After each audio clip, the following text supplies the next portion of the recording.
This is a force on a charge, which is moving at a velocity v in a magnetic field B.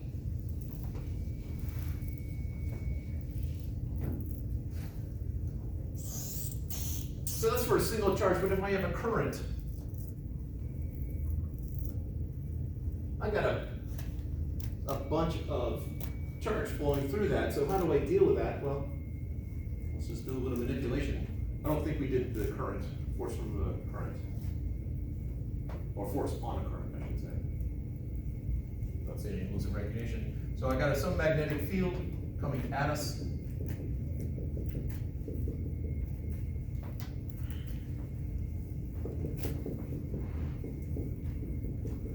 So the magnetic field is coming this way, my current is going that way. Mathematically, I know the Q, and then velocity is dx dt.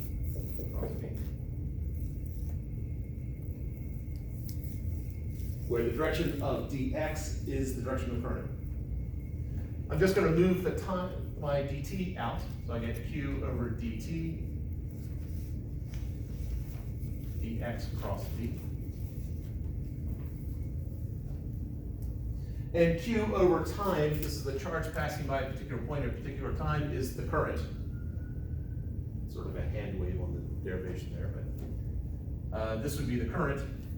And then this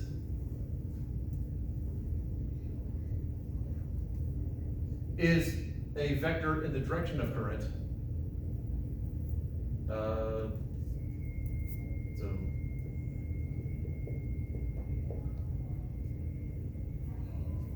Several hand waves there. But in essence, you come up with a formula like that, and this is the formula for the force on a current carrying wire bathed in a magnetic field. Again, the direction of L is the direction of the current. So I have current going that way. B is coming out, so I turn my hand so that the magnetic field, so that my hand turns from the direction of the first vector towards the second vector. My thumb points down. The cross product would be down. So the force on it would be in that direction.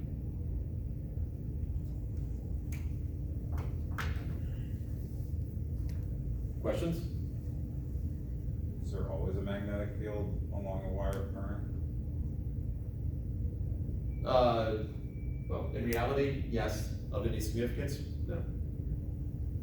I mean, you always have the Earth's magnetic field. But In the act physics. of current flowing through the wire, does that create a magnetic field? It does. This is an external magnetic field here. Oh, But let's talk about the magnetic field created by the wire itself. So I have a current flowing this way. It seems like we went through that. It was on the board last time.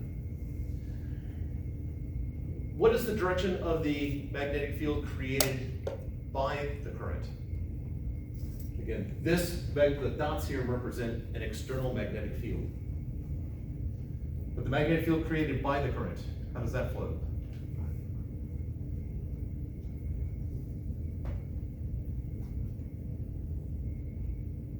Right in?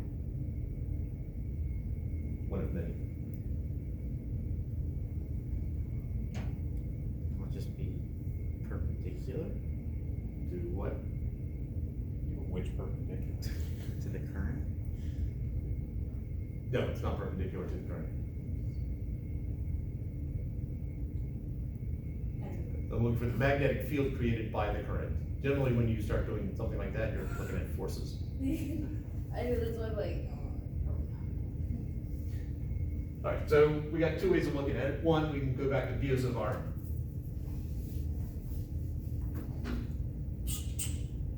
Where dV equals mu naught over 4 pi I d Lx, whatever letter I used last time, dL cross R over R. Yeah, there we go. So the direction of the magnetic field is going to be determined by that. dl is in the direction of the current. So if I'm looking at a point here, R is going to be a vector with an upward component. So R is that way, the current's that way. So it's gonna be hand in the direction of the current flow, my fingers curl in the direction of R, which is up, thumb points out. If I'm down here,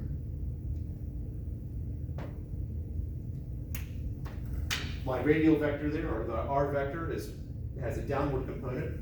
And so I have I going that way, and I want my fingers to bend downwards, thumb points into the board.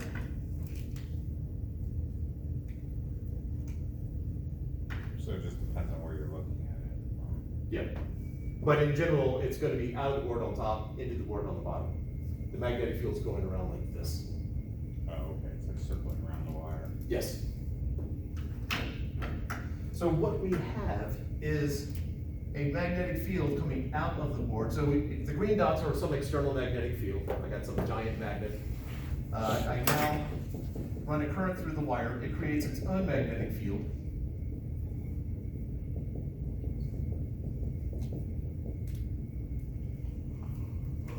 Getting weaker as I get farther out.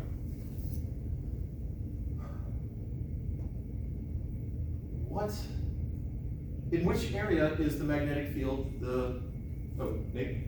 What do the orange lines represent? The what? The orange lines? Oh, if I'm using B sub R to figure out the direction of the current, Yeah. then I need to figure out, well, DL is the direction of the current. I misspoke.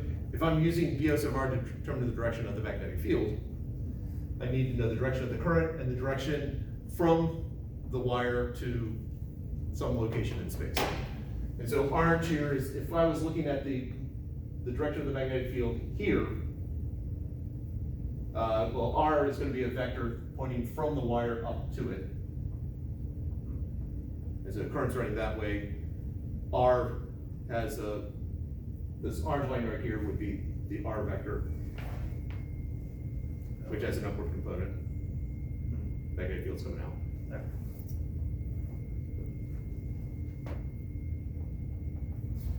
So I have two magnetic fields here. I've got the external magnetic field and the one created by the wire. Where is the magnetic field the strongest? At the top, And the weakest? the bottom. And you will find that the direction of the force is towards the weaker magnetic field. Another way of looking at it. So I have the current flowing this way, magnetic field flowing out on top into the bottom. Here we have some cancellation going on, weaker magnetic field. It'll be forced downwards, which matches what we did using this. So just the cancellation is caused from the overlap? Yes. How do they ever add on to each other instead of cancel? So they added all on the top. Oh, it's Up not here. And then if I'm here, I got a magnetic field, the green magnetic field's going this way, and the magnetic field on the wire's going that way, so they're not canceling out, but again, just noting that they're not parallel or anti-parallel there. So the reason they cancel or get larger is just based on direction then? Yeah. What they're lined up? They are vectors and they act like vectors.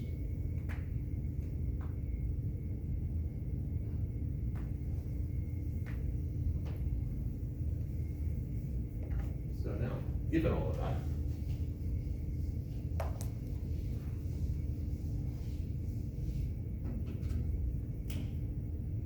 I have two parallel wires, current running in the same direction. Well, those two wires attract each other, repel each other, or chase each other.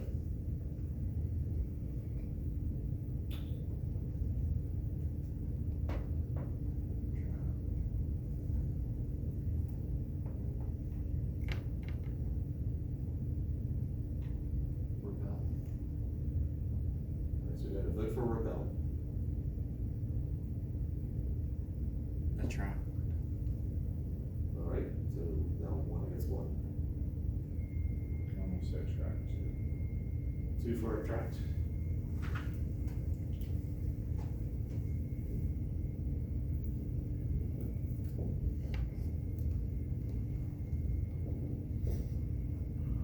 The only thing we know about them is that they're just two wires. Yeah, 2 wires, current's flowing through them in the same direction. Why do we know it can't be Chase? What does that even mean? Doesn't make sense. As in, this one is repelled and this one's attracted. Oh, Oh, that's just not how it works. Give me something more concrete, something more physicsy. magnetic fields are symmetrical around the wire. All right, we're going for more complex answers. There's a 251 version, quick 251 reason why you're not gonna have one repelled and one Positive attracted. and negative. Pardon? It can't be both North Pole and South Pole at the same time. Not at the same time, so They're both going the same direction. the current's going in the same direction, the wires. The current is it. How do you know, all right, let's flash back to 251. I got the 2 wires here, they're exerting a force on each other. Basically, they'll repel each other, so they push each other away, or they attract each other. If one attracts and one repels, Oh, the what have we violated? Newton's second law? Third. Third. These are law.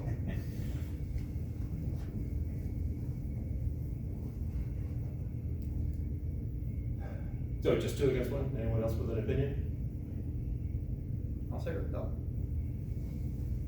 Because you believe it, or you just wanna make it even? Both. Okay, My reasoning is what we just did, where we had the direction of current, so that would be down, and then we had the magnetic field stronger on the outside, basically. So there'd be like strong magnetic field on either side of the wires, and then push them together, I guess. all right, well, let's go through it. I'm gonna, just for the sake of writing it more easily, I'm gonna put a little bit more distance in between them. All right, so let's look at the magnetic field each one creates. The magnetic field that the blue one creates, on the, over here, which way will the magnetic field go? The blue one? The blue one.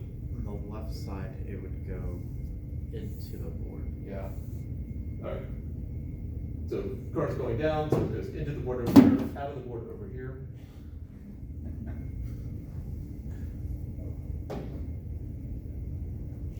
So into the board over here. Out of the board over here.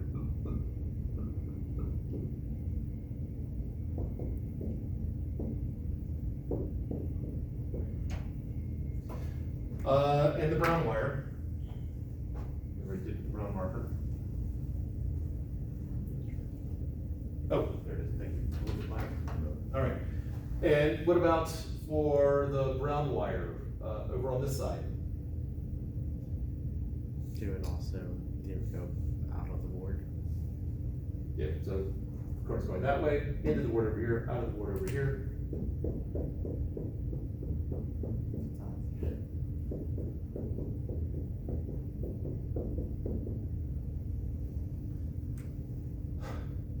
So it's, are the X's going in? X's are going in, dots are coming out. So where is the magnetic field the weakest? Center. Say it again. Between the two wires. And by that reasoning, therefore, they would be attracted.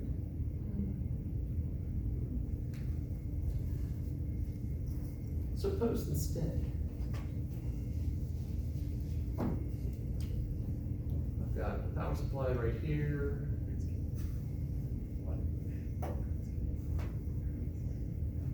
So I have some sort of DC power supply here. Connected to a loop wire, which I connected the 2 ends. What's gonna happen to these 2 wires? They would repel. I'll have current flowing down. Yeah, down one side. Would they try to form a circle?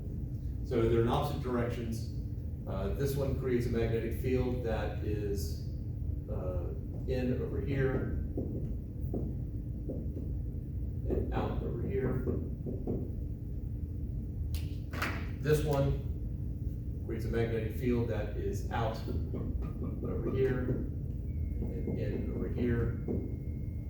It is weaker on the outside now, and they will indeed repel. So in order to actually demonstrate that, what you need is some sort of conducting material that's incredibly light and easy to move. Excuse me. Because if I just took one of the banana plug wires upstairs, let it dangle, excuse me, plugged it into the power supply, well, one, it would immediately trip, because that's a lot of current, not much resistance. And also, it's too heavy and stiff. So if you took aluminum foil, connected aluminum foil to the two ends, then that is usually light enough that you would actually see it move. And that's gonna be the last one. Friday. So is it weaker when there's a section going in and out? Yes. Not just, I assumed that going out would be, because they're like small, I don't know, so going in and out would be the weakest? Yes, it's like having two vectors pointing in opposite directions. Oh, Think of it in terms, mathematically, it'd be like two forces pushing against the box there, the total force is weaker.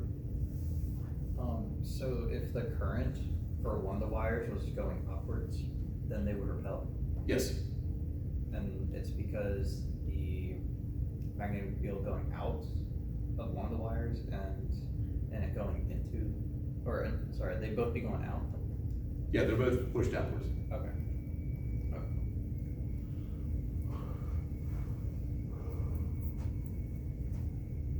So at this point, you're probably, I'm gonna guess you're thinking, you're looking at this and going, this is great, but is there a formula that we can actually use to apply to this? And sure, there is. I know the force, from this formula right here, I know the force that is acting on a wire. I just need to figure out what is the magnetic field that is created by the current. So let's go ahead and just label this as I1 and I2.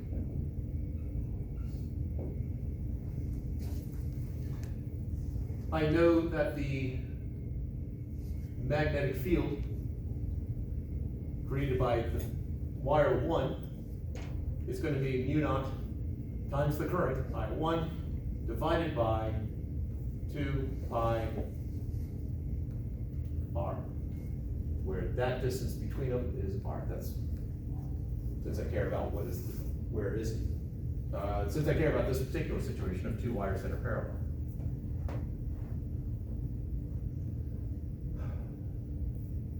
So that's my magnetic field acting on 2, and so the force acting on wire 2 is going to be the current of wire 2 times L cross B1. Now, in this particular scenario, I know that the length is parallel to, line shot off in a different direction mid-sentence. I know that the length or the current flow is perpendicular to the magnetic field in this particular situation. And so let's just take that specific situation where they are parallel to each other. In other words, the magnitude of force 2 is going to be I2L, I2L, D1. D1, we have a magnitude up there, so this is I2L mu naught I1 over 2 pi r.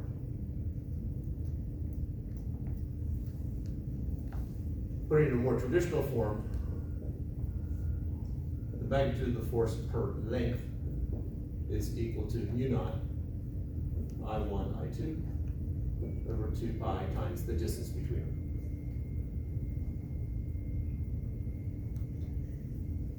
So really, to figure out that force, I need to know how far apart, or how long are they parallel to each other. And if they, in the lab, you can directly measure it.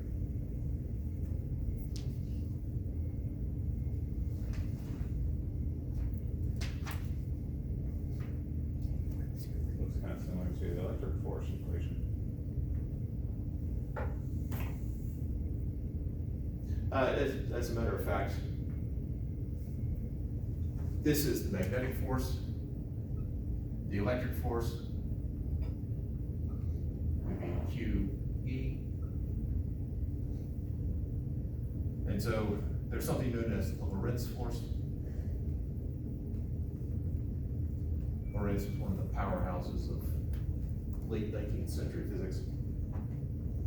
And I know it may be shocking, but I understand he's pretty much an arrogant prick.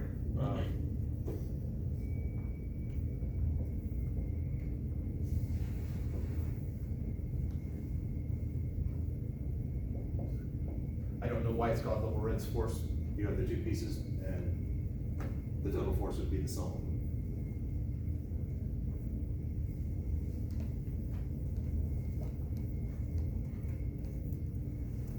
This isn't in, this might read my book. Lorentz will show up again near the end of the course. He came so close to coming up with special relativity, but there was a philosophical gap that he refused to take, or a philosophical leap that he refused to take.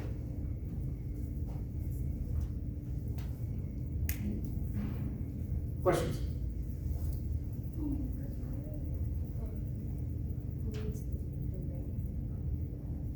Right-hand rule ultimately comes from the cross products. So, I mean, there's a bunch of right-hand rules, all coming back to the cross product. So if I have L cross B,